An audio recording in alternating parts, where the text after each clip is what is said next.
lot of the thing that I work with, the concept is called chronotope, invocation of personhood, time, and space. And when we start to talk about a decade of Indigenous language revitalization, my first question is how do we spark dialogue around that topic? How do we get communities engaged and create intersections to create robust networks for this decade to flow effectively through to advance all communities' initiatives?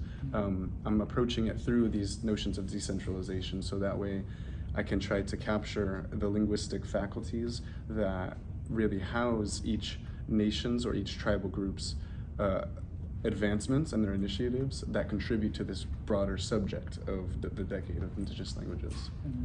And that brings us to the decentralization, the applications you're creating. Share with me how these applications contribute towards the global stage on a political level. Yeah, so, oh, that's a really good one. Yeah.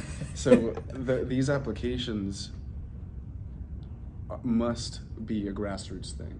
And when the groups start within the community, when you go to the store, you can have a conversation with the clerk in your native language to promote language revitalization, as is being done in Hawaii. You walk around with naturalistic type of conversation to promote these types of ideals. You create a basis to move from the actual ground up.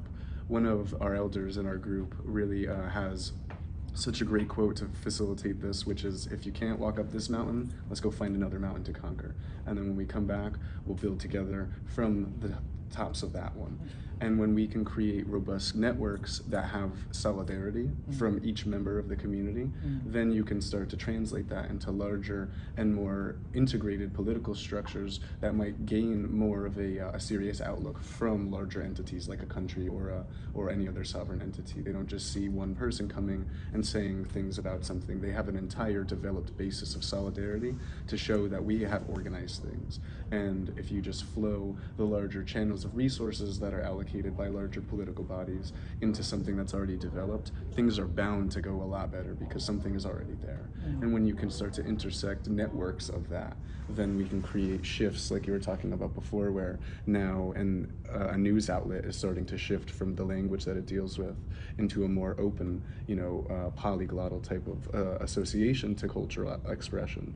Because I think a lot of the shift therein is just a shift from monolingual practice, because we're not one people in the entire world. We're a lot of diverse peoples with very rich histories. And with that being said, that needs to be reflected in our large day-to-day engagements. No one sovereign should have, play over another. A true compromise is one where people aren't happy. They're all just going forward on a common thread. We've had an agreement. If everybody can be happy as a byproduct, that's great. But these types of developmental networks founded in decentralization can really serve to advance global initiatives through common threads of self-determination, recognition, and empowerment, things like that. Kevin, is it? Yes. Yeah. How would you interpret, like, in my country, in Uganda, where you're finding media industries that used to predominantly in the past, like for so many years, like 30 years, just using the English language as a form of newspaper publishing, and now turning towards the indigenous language, how that helps you make an understanding of your case and how it improves your thoughts and probably contributes towards your research. What do you learn from that? Things like Google changing from the English language and now introducing local languages like Luganda, Swahili, Zulu, things like that. Change the way these internet organizations and the way media houses are understanding that if you speak in the local language, then you are bound to attract more advertising, more audiences, and people feel like they're at home while just reading their own media and grasping this kind of communication. Yeah, so the first thing I'll say is it's a reflection of the shifts of the ontology, so the way we all choose to exist in this world. And when we have an economic basis formulated from capitalistic endeavor that really targets things, it targets monolingual practices, it targets certain cultures over others, aka mainstream Western notions of economic advancement rather, that really creates a monopoly over linguistic marketplaces in certain circumstances, when with all the things you just described and our conversation up to now, what I see is that shifting. So that's why I say I see an ontological basis shifting from a monocultural practice that has been forced upon people for these ploys of assimilation to a more reflective and pluralistic aspect of what the people actually want, which is expression of their cultural diversity, which should be celebrated and is all over the place. But now we're starting to see in commercial areas such as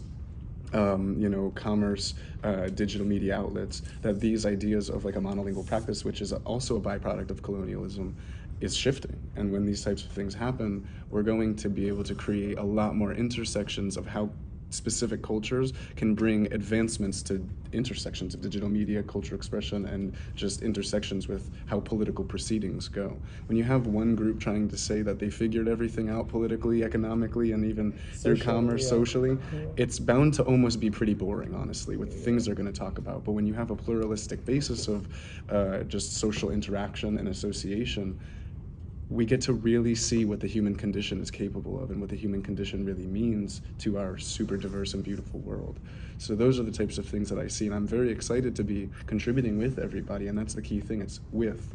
It's not one person doing these things. It's not one person saying, oh, I get to take the credit for it. No, we're all doing these things together because this is what we all want. Historically, we've seen what happens when people say, oh, I, me, my nation. No, we're all going to do these things together because the world should and can be an ecological harmony, and one step to getting there is shifting the dialogue around certain subjects, and what that entails is allowing everybody to bring themselves to the picture and to the stage. Thank you so much. So that's what I see. Yeah, anything you wanted to add? Just Yeah, I would just add that, like I said, I'm very excited to be able to see where we're at right now in regard to a shifting political and social landscape, and I would just encourage everybody who is in any position of expression to not shy away from that. Network with people, listen to everybody, ask people questions and see how they view the world too. Find a common thread through conversation and dialogue and establish the world you want to see, because we're all doing that right now. It's very rough, but it's not always going to be like that. Thank you so much, Kevin. Thank you. Yeah.